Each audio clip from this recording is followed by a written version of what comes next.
A magazine dedicated to al-Qaeda terrorists in the Arabian Peninsula publishing a new guide to derailing trains in the U.S. and Europe.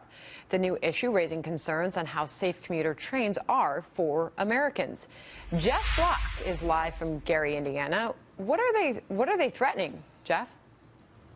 Well, they're threatening a number of things. Blowing up trains is obviously the easy one, but they're also threatening to derail trains. In fact, in the magazine, Inspire magazine, which, as you know, is this glossy publication that al-Qaeda puts out, they have a how-to guide for how to derail a train. And obviously, we're not going to tell you how it works, but standing on the tracks here and literally on the tracks in Gary, Indiana, you know, there are 200,000 miles of rail track, more than 200,000 miles that crisscross the country.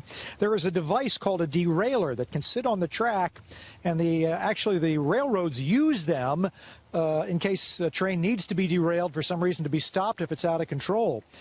They, in the magazine, publish a way that you can actually make one of those at home with steel reinforced concrete to derail trains. And in remote areas, as you can see, lots of track out here in the country that is in pretty remote areas, and you could put one of those on the track, they think, and would not be detected and would cause all sorts of havoc. That's what they're threatening, Sandra. All right, Jeff, while I ask you this question, be safe out there. What are authorities doing in response to these threats?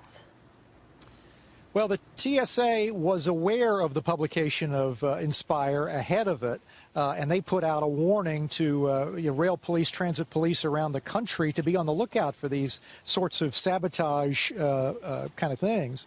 But the strategy for those folks is to just do whatever damage that can be done. It's maybe not as sexy as crashing a plane into the Empire State Building or the World Trade Center, but in its own way, it can strike kind of fear throughout the traveling public as well as the industry, and that is what they'd like to do. All right, Jeff Block, thank you from Gary, Indiana. Thank you for that.